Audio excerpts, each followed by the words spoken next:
Welcome to Brake Magazine. My name's Lel Pavey and this is Mini Tip Monday.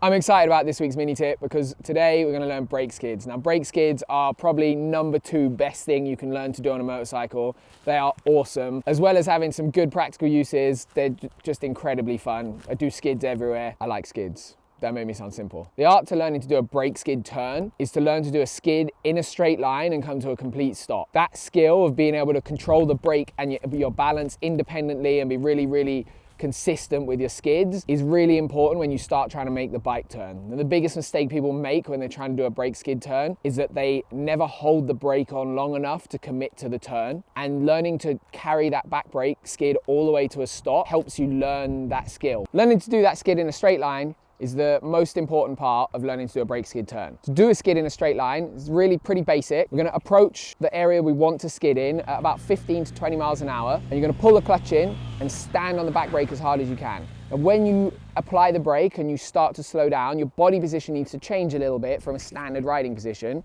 We need to brake at the hips and bend the knees so you come lower in the bike and your bum comes back a little bit. It'll help you deal with the force. It'll help you stay nice and balanced with the fact the bike's slowing down and your body's still going forwards.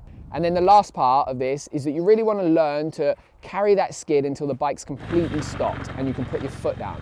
And the reason we learn to do it like this is because when you do a brake slide turn, the bike needs to skid for much longer than you'll initially feel comfortable with. It needs to skid for that long so the back can come round properly, you can be in control. If you don't learn to carry the brake for that long, you'll quite often let off early and the bike will pick up and you'll kind of exit towards the bushes rather than going the full distance you want to go. When it comes to nailing the actual brake slide turn, the first part is you need that skid in a straight line.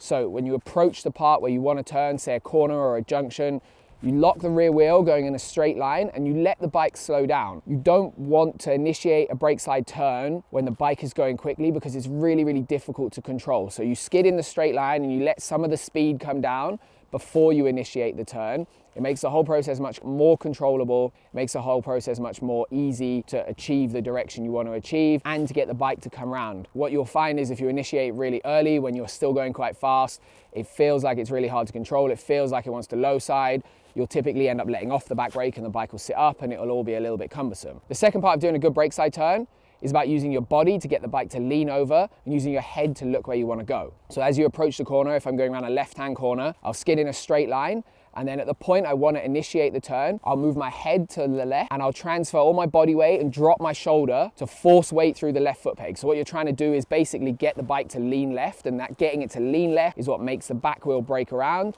and the bike start to turn. Of that brake slide turn is about committing to holding the back brake on. Provided you haven't come on the brake too early and then you've got the bike to sit over properly and you've got a little bit of lean angle and the back wheel is starting to come around the front wheel. If you hold on that back brake for a good portion longer than you're initially comfortable, it will come round and you'll have a really nice 90-degree plus brake slide turn. The beauty of getting the brake slide turn dialed is that it leads perfectly into all the other really cool things that come around it. So we're talking power slides and elephant turns and other things like that. You get that sorted, you get you comfortable with the back wheel coming around and being on the brake for a long time, and the whole world opens up to you.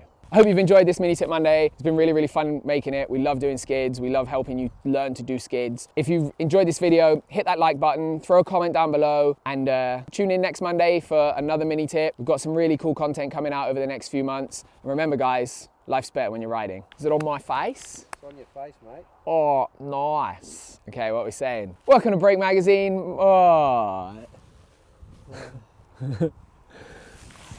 Welcome to Brake Magazine. My name's Lel Pavey, and this is Mini Tip Monday.